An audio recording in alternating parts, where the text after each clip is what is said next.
So good morning students. Today we are going to see the continuation of your chapter 7 body fluid and circulation. Okay. So yesterday I discussed about the structure of your heart and how the heart is able to pump the blood and how the origin and conduction of impulses takes place in the heart. Okay. And what is cardiac output. Okay. What is stroke volume, what is everything, all these basics, everything with respect to circulation, we have finished.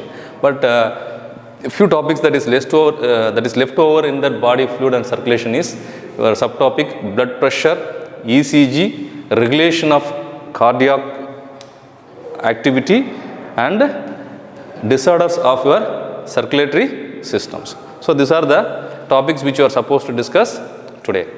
Okay. First we will discuss about what is meant by blood pressure.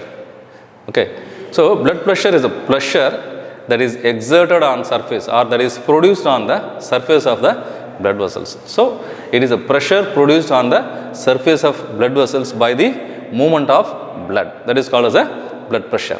Okay. So this pressure which is usually present in the arteries, veins and capillaries, and this pressure only pushes the blood. Okay, it is mainly responsible for the circulation of the blood. So if there is no blood pressure, the blood will not be able to move into the blood vessels. So blood pressure usually circulates the blood in the blood vessels, especially in the arteries, veins and the capillaries.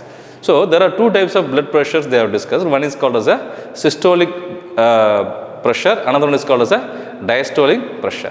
So what is meant by systolic pressure? It is a pressure in the arteries, okay, especially in the arteries.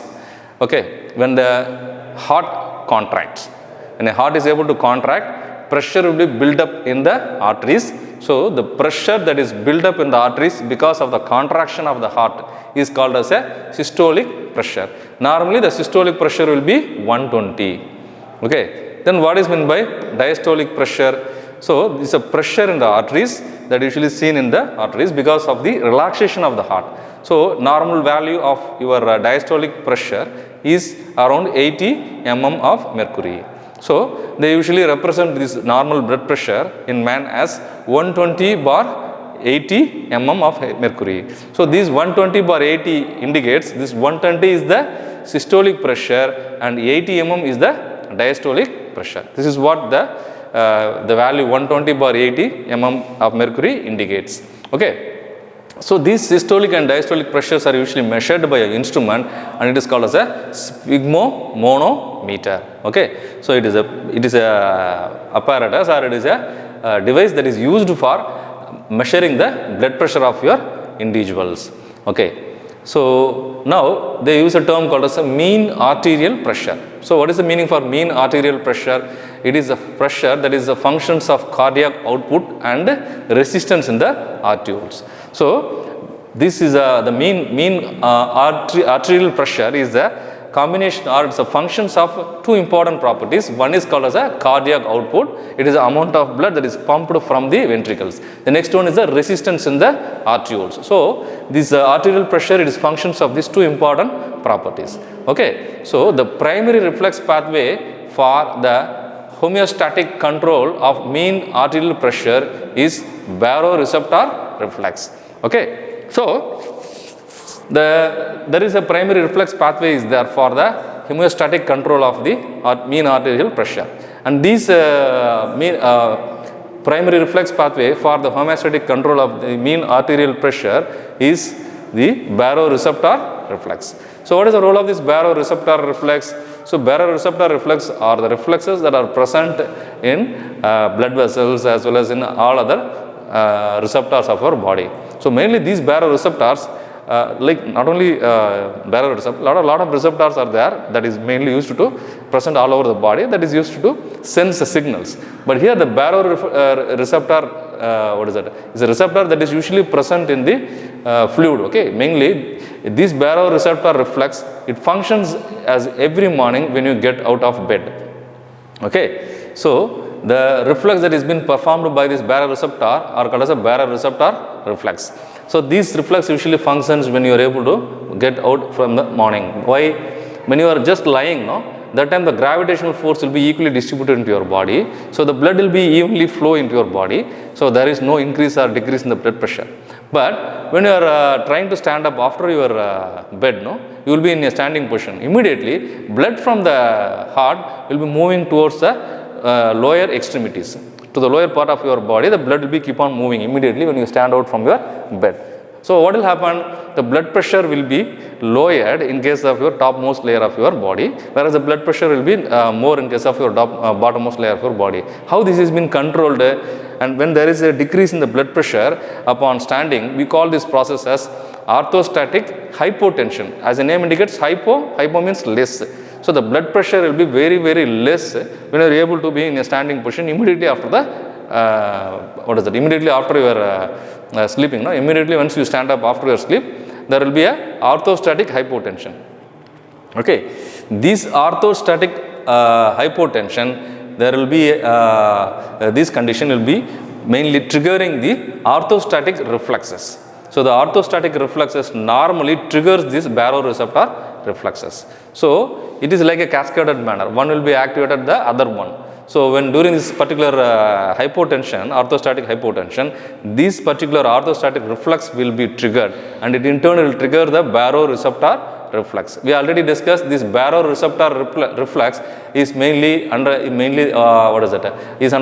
mainly controlling this mean arterial pressure. The mean arterial pressure is usually been under the control of your baroreceptor reflex. Okay. So what will happen? This baroreceptor reflex, once it gets activated, immediately there will be an increase in the peripheral resistance. There will be an increase in the peripheral resistance, as well as there will be an increase in the cardiac output. Since this baroreceptor reflex gets activated, this will try to send a signals to the brain. Okay, these from the brain, the impulses will be transmitted from the brain, and these impulses will be transmitted to the heart muscles, and as a result there will be increase in the cardiac output, and there will be also increase in the resistance. There will be increase in the peripheral resistance. So this increase in the peripheral resistance and the cardiac output in turn increases the mean arterial pressure. So as a result, what will happen? Your hypotension or low blood pressure will be, again it will be normalized. Okay, when the blood pressure is very low, immediately after you are standing, it is results in a hypotension. So as a result, the baroreceptors will be get activated. These baroreceptors which is present in the in your fluid, no, will also transmit the signals to the brain. The brain will be able to send the signals to the effector organs, especially the muscles of the heart.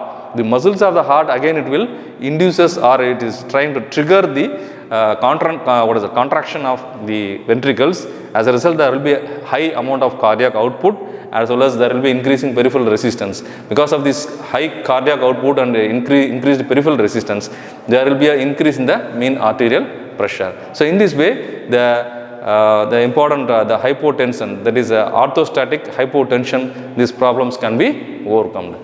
Next we'll move on to, so you should know what is the normal value of your blood pressure.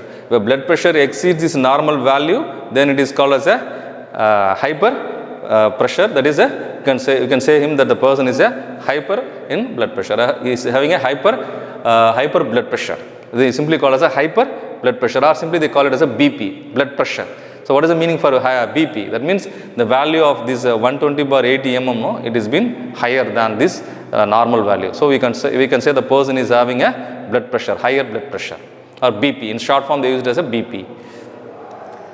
Okay, now move on to another important topic, that is electrocardiogram. That is called as in short form ECG. What is meant by electrocardiogram or ECG?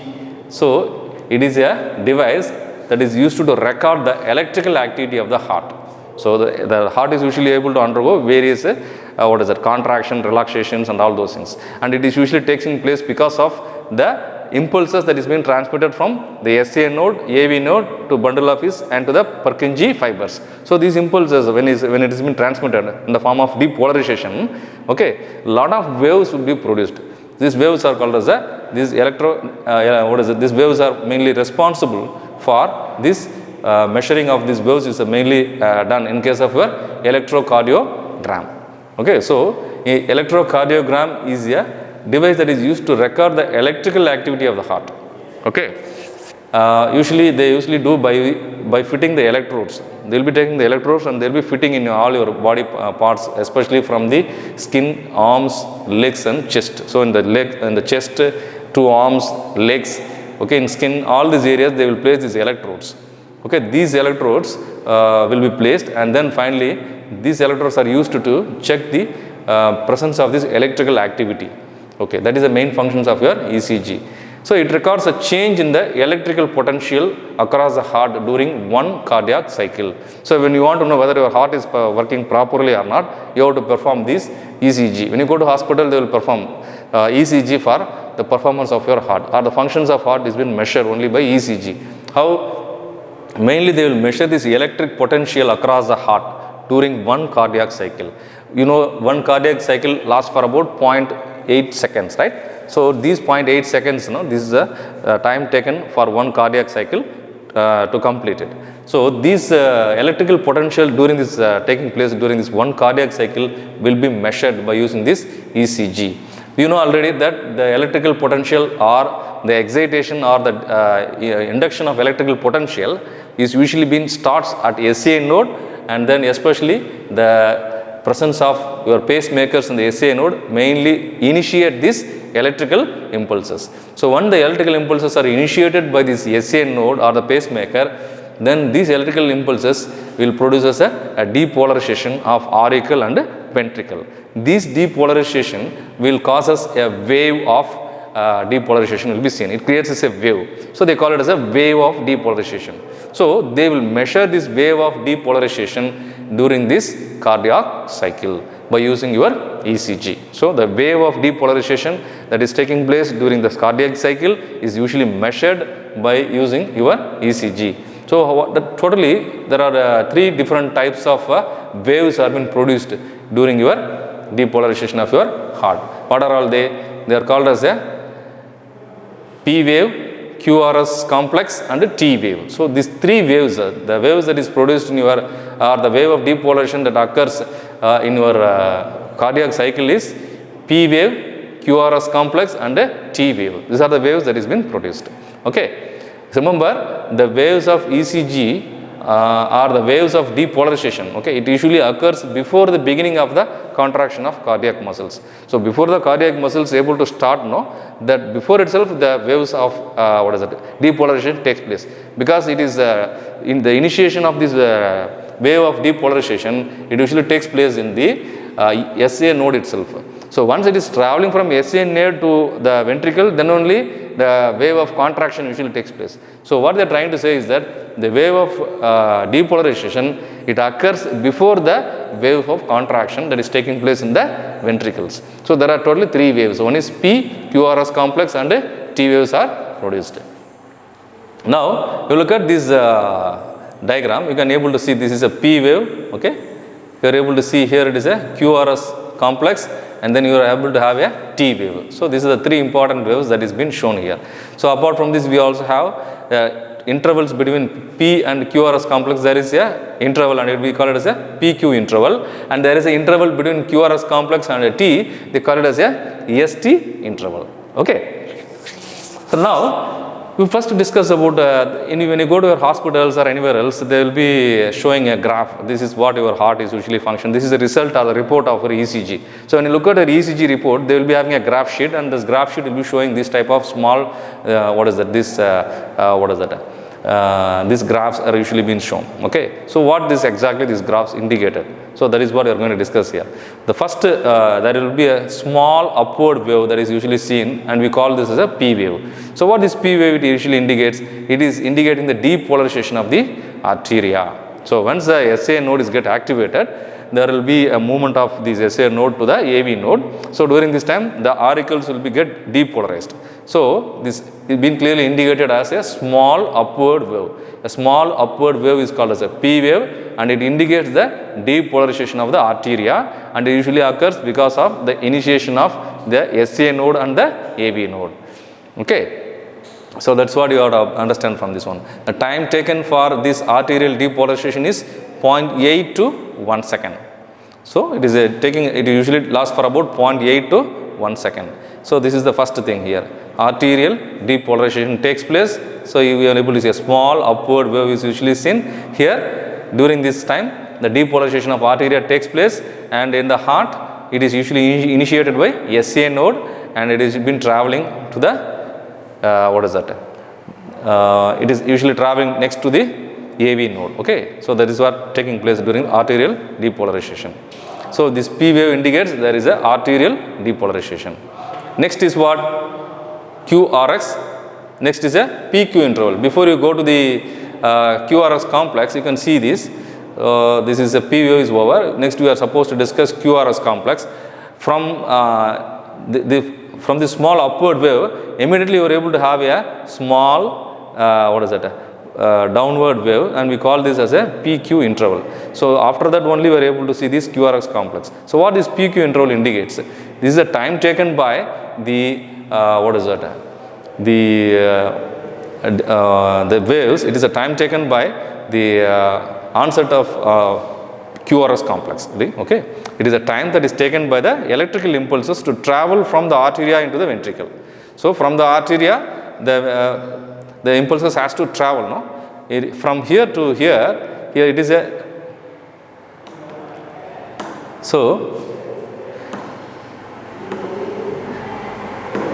you can see this is a arterial depolarization. QRS complex is a ventricle depolarization. Okay, so before the ventricles are able to get depolarized, there will be some time that is taken by these electrical impulses to travel and to make these ventricles to depolarize. So that time that is taken by the electrical impulses to conduct these electrical impulses to the ventricle is called as a PQ interval.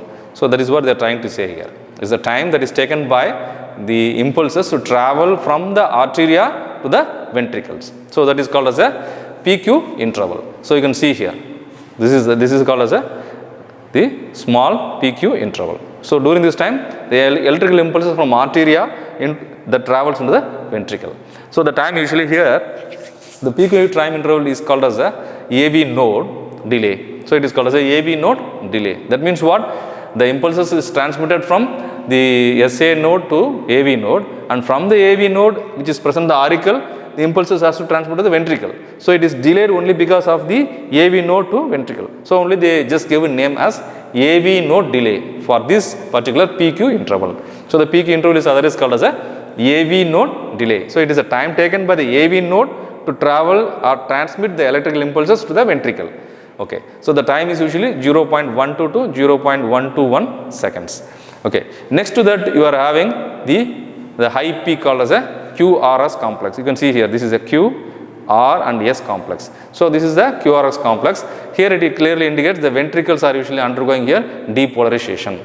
So okay, so the QRS complex usually starts with a peak. Okay, a small peak will be start from this QRX complex, and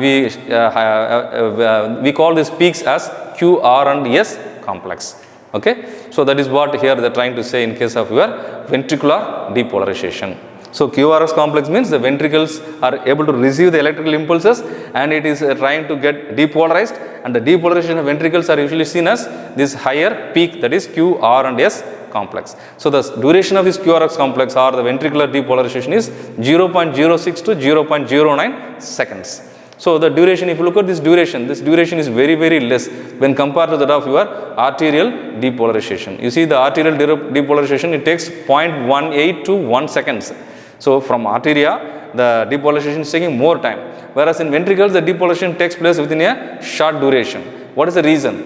Because the ventricles are having a well distribution of this, fibers, mainly the bundle of His and Purkinje fibers. They are very deeply distributed in the ventricles. So once the impulses are transmitted from auricles to the ventricles, immediately within a short duration of 0.06 seconds to 9 seconds, it is 0.9 seconds, it will be immediately transmitted. The impulses are immediately transmitted because of this Purkinje fibers. That is why the duration of the depolarization is very, very less in case of ventricles. Okay, once the high peak of QRS complex is been formed, then it is followed by a small gap. We can call it a small a statue or a gap that is formed, and we call this as a ST segment. You see here, there is a small peak followed by a plateau. So we call this as a ST segment. Okay, what this ST segment clearly indicates. So when you look at this ST segment, it is the it lies between the QRS complex and the T wave. So QRS complex is there, T is in the other end. So there is a gap that is present, that is called as a ST segment. So it is a time during which all regions of the ventricles are completely depolarized. Okay, so already the QRS complex indicates that the ventricles are depolarized, but still some amount of the ventricle muscles are not been completely depolarized. So the complete depolarization of the ventricles usually takes place. So that clearly indicates this ST complex. And once the depolarization of all the ventricles is completed, you will be having a long plateau phase. So this is called as a long plateau phase. Okay, you can see that here we are able to have a long plateau phase. This long plateau phase clearly indicates that the depolarization is slowly taking place, but it has been highly delayed. Okay, you can see here a long plateau phase before the repolarization. So this long plateau phase clearly indicates that due to the retardation of this potassium efflux, okay, especially in heart muscles, the prolonged depolarization usually takes place because of the retardation of your potassium efflux. Okay, because of this retardation of this potassium efflux, you are able to have this long plateau. Okay, that is what you have to understand from this ST segment. So the ST segment usually lasts for about 0.09 seconds. So what you have to understand from this ST segment is that it is a time that is taken by the ventricles to undergo complete depolarization. Okay, long plateaus will also be seen before the repolarization. Okay, now the T wave. So finally you are able to see a T wave here. It is also it is a small raised wave, and we are able to see, and this small raised wave as a T wave, and we call this as a ventricular repolarization. So previously we were able to see the ventricular, this QRS complex is a ventricular depolarization, whereas here this small wave indicates ventricular repolarization. So what is meant by this repolarization? The ventricles, which is usually in the QRS complex, it gets completely depolarized.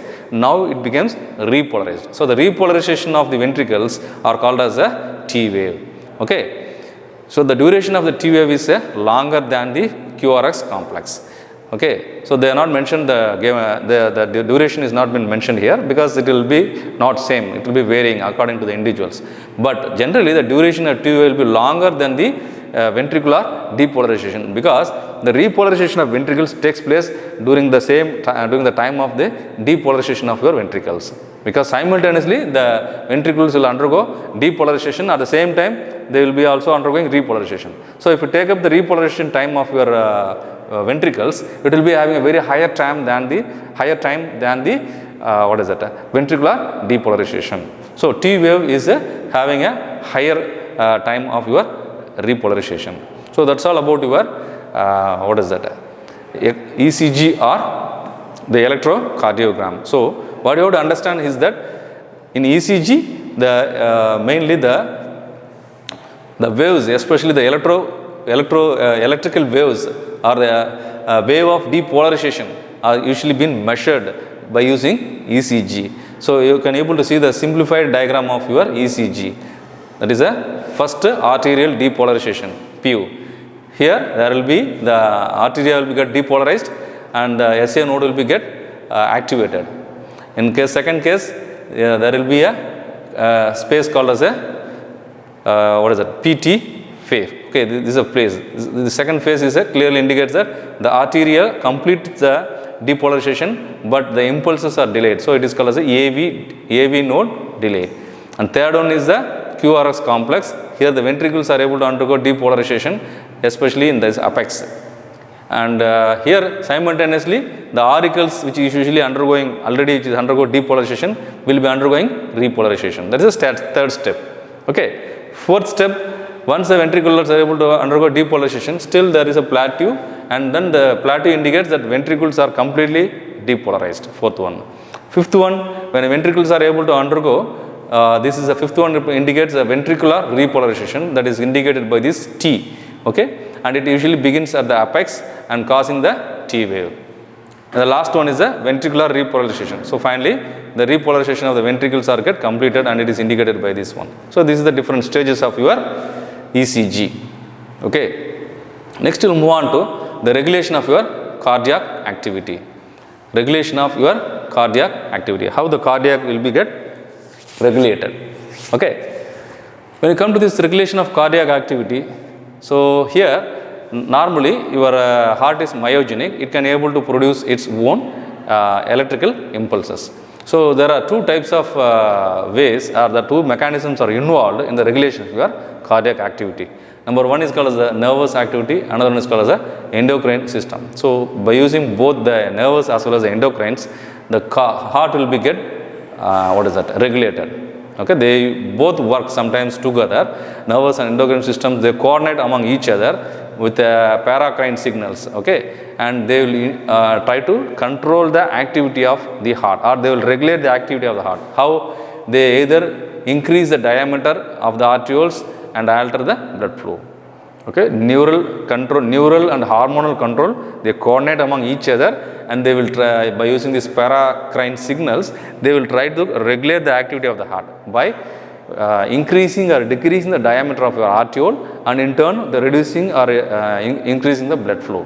Okay, by reducing the diameter of the arteriole, the heart will be get regulated. What is the meaning of regulation? So when you just if a heart is the flow of blood should be normal in the blood vessels. The flow of blood should be always normal in the blood vessels. If the flow has been increased, so we can say there is an increase in the heart rate. Okay, if the flow of blood vessel has been decreased in the blood vessels, then we say the heart rate get decreased. Okay, so increase means, it is a increase means that is a high BP. If the heart rate flow of blood is decreased, then they say it is a low BP. So these are two important conditions, extreme conditions that usually occur in every individual. So the heart is usually controlling this increase in the rate or decrease in the rate by hormonal as well as by normal, by hormonal as well as by using an endocrine, by using endocrine as well as by nervous system. These two extremities are being controlled by your heart. Okay. Now first we will see how the heart is usually being controlled by using your brain. Okay, your brain is usually having two types of autonomous system, that is called as a sympathetic nervous as well as a parasympathetic nervous. So there are two types of neural controls are achieved by your brain. Okay, the brain is usually having a center called as the cardiac center. Okay, this cardiac center is usually controlling this particular regulation of your heart. You will be having autonomous nervous system, and usually have sympathetic and parasympathetic in this autonomous nervous system. So the sympathetic neurons, it usually controls the mainly first we are going to see about how the sympathetic neurons are able to increase the heart rate. Okay, normally when you see that if a person is having a low blood pressure, then what will happen? The sympathetic nervous system, it will release a hormone called non-epinephrine and epinephrines. Okay, so the two hormones are usually produced by the adrenal cortex, mainly produced by adrenal medulla. So the adrenal glands is having adrenal cortex and medulla. The adrenal medulla of your adrenal gland produces epinephrine and norepinephrine. See, these two hormones are under the production of these two hormones are under the control of your sympathetic nervous system. So when you are having a very low BP, the sympathetic nervous systems will be get stimulated, and then this will in turn stimulate the adrenal gland to produce more amount of especially these epinephrine and norepinephrine. These two hormones, epinephrine and norepinephrine, will bind to the beta adrenergic receptor, and it is increasing the heartbeat.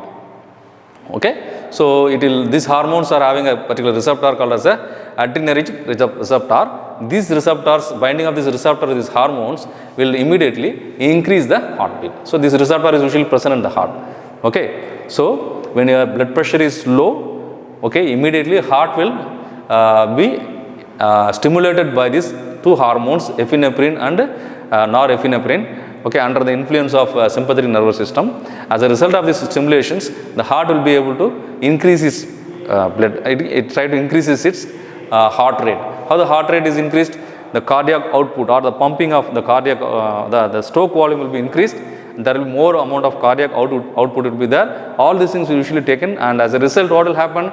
The decrease in the BP or decreased flow of blood pressure will be slightly increased, and it will become normal. So now, when you see, for example, if a person is having a very high blood pressure, how it can be reduced? You see that parasympathetic nervous system comes into control. Parasympathetic neurons, they usually secrete acetylcholine. So these acetylcholine will bind with the muscarinic receptor. This receptor is present in the heart. So this muscarinic receptor will bind to the acetylcholine hormone that is being induced because of parasympathetic nervous system, and it will try to decrease the heartbeat. When the heartbeat get decreased, so the cardiac output or the pumping of blood will get decreased. As a result, there will be increasing blood flow, that also becomes normal. So there won't be any increased blood flow in the arteries. You know what is BP? It is blood pressure means what? It is a movement of blood in the walls of the arteries. Okay, it's called as a blood pressure. But when blood pressure is high, then what will happen? These hormones will go on bind. This acetylcholine hormone bind with the heart receptor, that is muscarinic receptor, and it will reduce the heartbeat. When the heartbeat get reduced, the flow of blood will get reduced. Flow of blood in the vessels get reduced. Normally the blood pressure, high blood pressure will be reduced into low blood pressure. So in this way, the heart is able to regulate the increase or decrease in your blood pressures. Okay. Apart from this, there is another important hormone called as a natriuretic peptide hormones. So these hormones are also being produced by kidney, and it is also causes the dilations. Okay. This vasodilation will also reduces the increased blood flow, or increases blood pressure can be reduced by vasodilation of your blood vessels. That usually takes place by the hormone natriuretic peptide, and it is usually produced by your kidney. So in this way, your blood is usually controlling or regulating the activity of the heart. The example for this parasympathetic neuron, they are given as a vagus nerve. Vagus nerve is an important example for the parasympathetic nerve that is supplied or connected to the SA and AV nodes. And once this parasympathetic nerve has been stimulated, then the SA and AV nodes will also get activated, and as a result, what will happen? This increasing amount of heartbeat will be reduced, and finally the blood pressure will be get decreased. So okay. So now we'll discuss about the last part of your your body fluid and circulation, that is disorders of your circulatory systems. Okay. So what is the first disorders we are supposed to discuss here is hypertension. As I already as I already told you, what is hypertension? That is increase in BP. Okay, when the blood pressure has been get increased. Okay, when the systolic blood pressure and the diastolic blood pressure, there will be a change in these two. Okay, then it is called as hypertension. So it is the most common circulatory diseases. Okay, the normal blood pressure value is 120/80 mm of mercury, whereas in case of hypertension, okay, the diastolic pressure, okay, that is 80 will exceed into 90, and the systolic pressure will exceed from 120 into 150. Okay, when it is able to exceed from 120 to when the systolic pressure exceeds 120 to 180 and diastolic pressure exceeds from 80 to 90, then we call these conditions of your circulatory system as hypertension. So it results in a disease, circulatory disease called a hypertension. Okay, so when a flow of blood is not normal, when there is an increase in the blood pressure, then we call it as a hypertension. Okay. So uncontrolled hypertensions may cause the damage to the heart, brain as well as kidney. So when your hypertension is not being controlled for a very long time, it may lead to damage the kidney, heart as well as the brain. Okay, so first important circulatory disorders is hypertension. Next important disorder is you can see this one, angina pectinoris. Okay, what is angina pectoris? Angina pectoris means, angina means what? It is basically a pain. A pain is called as angina. So they used to call as angina or angina something, but generally they used to pronounce it as angina pectoris. So angina means it's a pain. So here you will be able to get a pain in your chest region, or pain in your heart muscles usually takes place. So when you are able to get a pain, we call it as angina pectoris. Why you are able to get a pain? That is the next question. This comes. You are able to get pain because of ischemic pain. So because of the ischemic. What is meant by ischemic? When there is no sufficient supply of blood, when there is no sufficient supply of blood to the heart muscles, so what will happen? The heart muscles will not able to get sufficient amount of oxygen, because when the bloods are able to travel into the heart muscles, then the blood will be supplying oxygen to the heart muscles. But when the blood is not supplied properly to the heart muscles, it results in the heart muscles starvation of oxygen. It usually results in a condition called starvation of oxygen in the heart muscles. So it is called as ischemic. Ischemic means it is a damage, or there is a problem in the blood vessels, and because of that the sufficient amount of oxygen and nutrients are not supplied to the heart muscles. As a result, we call it as ischemic. So because of this ischemic, you are able to get a pain.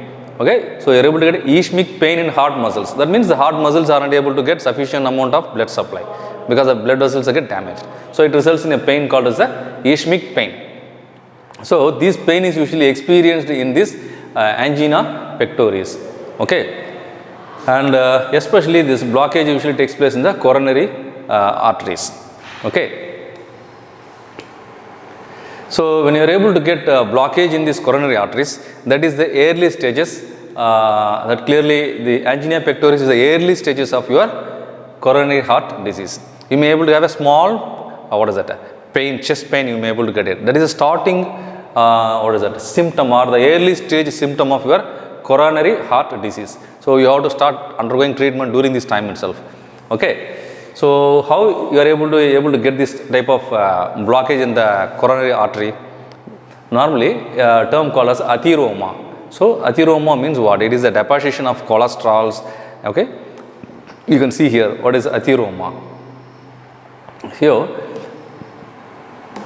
So normally there will be a deposition of cholesterol, fibers, dead muscles, platelets. So when there is all these components are get deposited on the walls of your blood, we call this as a atheroma, and this process we call it as a atherosclerosis. So atheroma mainly consists of this cholesterol apart from the fibers and dead muscles. So when these atheroma are usually slowly formed in the coronary artery, that is we know that coronary artery is the artery that is usually supplying blood to the heart muscles. When these coronary arteries are being slightly blocked with this atheroma, or this atheroma usually partially block this coronary artery of your heart, it results in the reduced blood supply to the heart.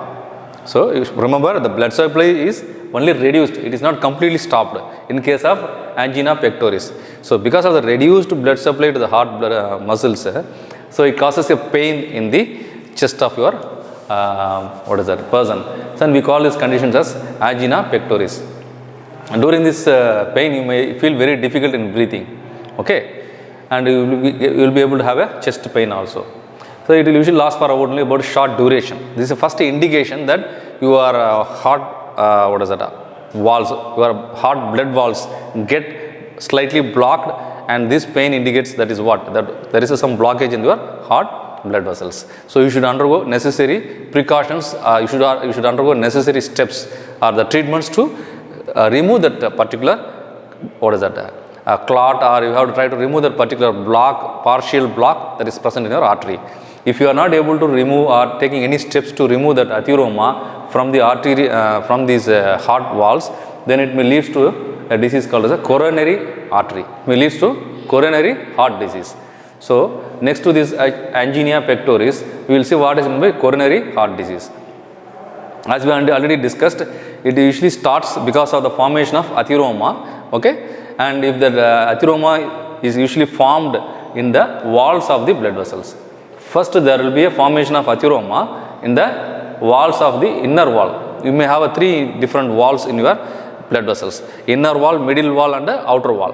So, in the inner wall of your blood vessels, this athyroma will be formed. Okay, and then this formation of athyroma, it usually results in the formation of plaques. So, athyroma is a deposition of cholesterol and all these fibers. This will be formed in the inner wall of your blood vessels, and we call these conditions as a atherosclerosis. So, what is meant by atherosclerosis? Formation of athyroma in the inner wall of your blood vessels takes place, and this process is called as atherosclerosis. Okay, what will happen because of the formation of this atherosclerosis? The cholesterol in the athyroma, it forms a plaques in the inner lining of the arteries. Okay, so these cholesterol is a main important one which is present in this athyroma. So this cholesterol will be able to form a plaques, and these plaques will try to reduce the inner lining of your arteries, and it also makes the arteries less elastic and reduce the blood flow. Since the plaques are being formed, the diameter of your artery, the blood vessels or the coronary artery, the diameter of this coronary artery blood vessels will be get reduced. Since the diameters get reduced, the flow of blood also will be get reduced. Okay, that is one important problem that occurs because of your athyroma. The next important property is the elasticity of your blood vessels also will get reduced. So the elasticity of the blood vessels get affected, and the flow of blood will also get affected because of this formation of this athyroma. So this flow now, once the elasticity and the diameter of your blood vessels get elasticity and the flow of blood is get affected, these plaques slowly start increase in its size, and it will try to grow within the artery. So from the inner wall, it will try to protrude to the middle wall and to the outer wall, and it will try to damage the particular arterial wall. So it will try to grow within the artery wall, and it forms blood clots. And once the inner middle wall and the outer wall get been damaged because of this growth of or the enlargement of these plaques, the damage of the middle and inner wall, it initiates a blood clotting. So as a result of this, the blood clot will be initiated, and it results in the formation of thrombosis, or it results in the formation of coronary thrombus. So as a result, the coronary thrombus will be formed. So the partial blocking of your coronary artery, now it results in the complete block of your coronary artery by means of this thrombus. So once the coronary thrombus are formed, it may lead to heart attack, because the complete blockage of the blood vessel takes place, and it may lead to heart attack. So when the heart attack is being formed, the blood vessels that is surrounding the tissues that is surrounding these particular blocked blood vessels will not receive the sufficient amount of oxygen and nutrients. As a result, these particular heart muscles will start dying. As a result, it can be able to undergo the contraction, and it results in the failure of the heart to contract. So in that condition, we call it as a heart attack. So heart attack, it is a condition that occurs because the blood vessels that is supplying blood to the heart muscles get blocked because of the formation of this plaque, and then initially it is been initiated by the formation of plaque. Later, the complete blockage of this coronary artery is usually done by means of your formation of this blood clot thrombus, and finally complete blood will be arrested. It will not be able to flow into the heart muscles, and as a result, we call these conditions as heart attack. So angina pectoris is a initiation of the sign of the blockage of your blood vessels. If untreated condition, it may lead to coronary heart diseases, and this coronary heart diseases, if it is not been treated and it has been prolonged, okay, and once plaques have been developed more, it initiates blood clot and results in the heart attack. Okay, so you have to understand this one.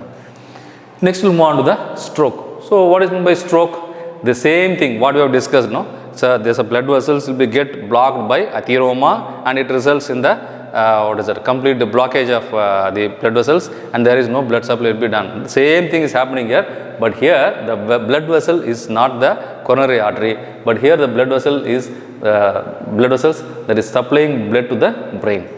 Okay, when it's a stroke is a condition where the blood vessels which is present in the brain is being get burst. Okay, it may result in the leakage of blood from the blood vessels. So we call it as a brain hemorrhage. Okay, once the blood vessel is get burst, it may also be called as a stroke. Or when a blood vessel is get blocked, the blood vessel that is going into the brain gets blocked because of the atheroma, okay, then or by means of a thrombus, then we also call this condition as a stroke. Okay, so either way we can say what is meant by stroke. Either the blockage of blood vessel, it is also called as a stroke. But if it is not blocked, but there is a blood vessel get damaged and there will be a movement of blood or the leakage of blood from the blood vessels, then we call it as a hemorrhage. In these conditions also we can call it as a stroke. Okay, what is the next thing? The part of the brain tissue that is supplied by these damaged arteries die to the lack of oxygen. So it is called as a cerebral infraction. So now what is happening here when a blood the blood vessel to the brain, either it may get blocked or it may be undergoing brain hemorrhage. In either of these conditions, the tissues that is surrounding these particular arteries, it will be not able to get sufficient amount of oxygen and nutrients. As a result, the tissues will be able to die, and it leads to conditions called as a cerebral infraction. The brain cells surrounding the damaged blood vessels, okay, the brain cells surrounding these damaged blood vessels will be get affected, and it may lead to the death of the cells. And we call this death of the cells because of lack of blood supply as cerebral infraction. Okay, next we'll move on to the another disease called as a rheumatoid heart diseases. What is rheumatoid heart disease? So it is a condition, it is an autoimmune disease. Rheumatoid heart disease is basically a autoimmune disease. It usually occurs because the infection is usually caused by streptococcal bacteria. The streptococcal is a bacteria, it is usually causing infection in the individuals. So our body will be able to produce antibody to try to kill this particular streptococcal pathogen. But instead of killing this, the antibody will go and bind to the certain antigens which is present in the heart, and it will try to damage the heart. As a result, what will happen? The heart will also get damaged. Instead of the antibody killing the incoming pathogen, some antigens present in the heart will be similar with respect to the streptococcal antigen. As a result, the antibody produced against this streptococcal will go and bind with the antigens present on the heart. Okay, so as a result, the heart will be get started destroyed. So it results in a condition called as a rheumatoid heart disease. Okay, so during this time you may able to get a fever, and we call this as a rheumatoid fever. Okay, it usually occurs 2 to 4 weeks after the throat infections. Initially, this disease usually starts as a small throat infections. So these streptococcus bacteria will try to lodge in the throat region. Slowly it will get multiply in the throat region, and then slowly it will try to induce the production of antibodies. So it will take nearly 2 to 4 weeks. So during this time, the antibody will be start producing during this 2 to 4 weeks. Time will be taken by this our body system to produce antibody during this 2 to 4 weeks. We call it as an incubation period. So after this, the antibody produced will be bind to the antigens present on our own heart instead of binding to the bacteria, and it results in the destruction of our own heart. So what are the effects that is being finally produced because of this disease? Effects includes fibrous nodules on mitral valve, fibrosis of connective tissue, and accumulation of fluid in the pericardial cavity. So you may able to get the destruction. Mainly the antigens are similar with respect to the mitral valve. So the antibody will go and bind to the mitral valve and it destroy. So as a result, what will happen? Fibrous nodules are formed in the mitral valve. So these fibrous nodules will not able to undergo these contractions or relaxations. So finally this condition may leads to fibrosis. It leads to the fibrosis of connective tissue. As a result, what will happen? The elasticity of your valves will be get affected, and in turn the circulation of blood will also be get affected because of this rheumatoid heart diseases. Okay, and you also have a more accumulation of heart in the peritoneal cavity. So these are the various effects that you are able to get because of your rheumatoid heart disease. So next there are some more diseases they have discussed in your book. What is meant by this one? Varicose veins. What is meant by varicose veins? So it is a disease that usually occurs because of the dilation of the veins which is present in your leg part. Okay, so person who is standing for a very long time, okay, or in a person who is always keep on sitting for a very long time, these peoples they will be having a dilation of the veins. So you will be having a dilation of veins. Okay, these veins once get dilated, as a result, what will happen? There will be a lot of valves that is present in the veins. These valves will not able to close properly. So though it is able to close, since the dilation of veins takes place, there will be a lot of gaps in between the valves. So they call it as the valves will not able to close properly. So because of this, the valves will not able to prevent the backflow of blood. For example, if blood is being transported from your foot through the vein. Okay. So once the blood is transported, immediately the valve should close that one, so that the blood will be moving upward. Because of this improper closing of these valves, the blood will not be transported properly in the venous system, and the blood will be, more amount of blood will be present in the venous blood itself. So it results in the conditions called as a varicose veins. So mainly the superficial veins are usually been affected. As a result, you can able to see a small nodules or something like structures physically when you see the leg of individuals. So that clearly indicates it is a varicose veins. Okay. The common sites for these varicose veins are legs, rectal, anal regions, and the esophagus and the spermatic cord. So these are the regions where you may they are prone to this varicose veins. Okay. Next important disease is called as a embolism.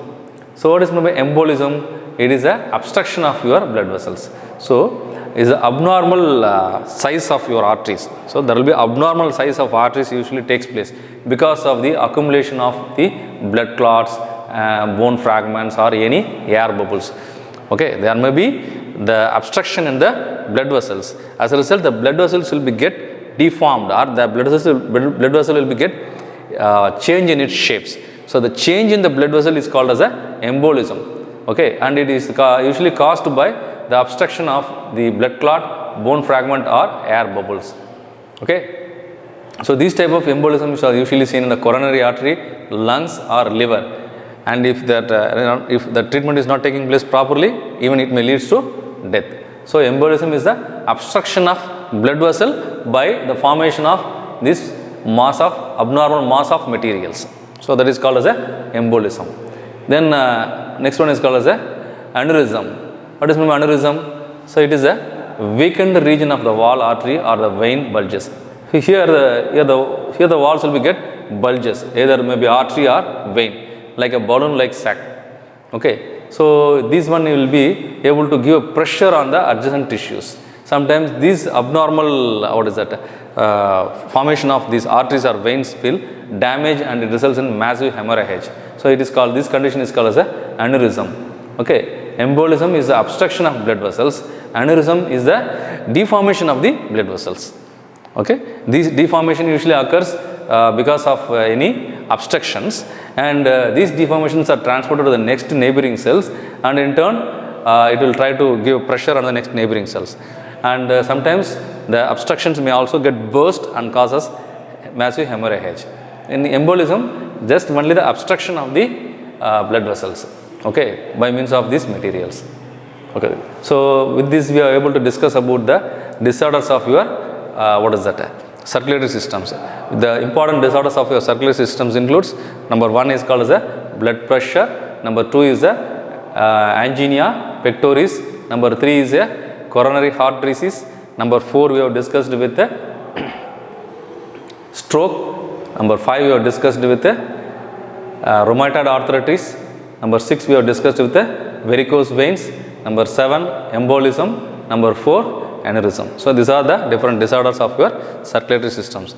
So with this, the chapter 7 for fluid, body fluid and circulation is completed. Thank you.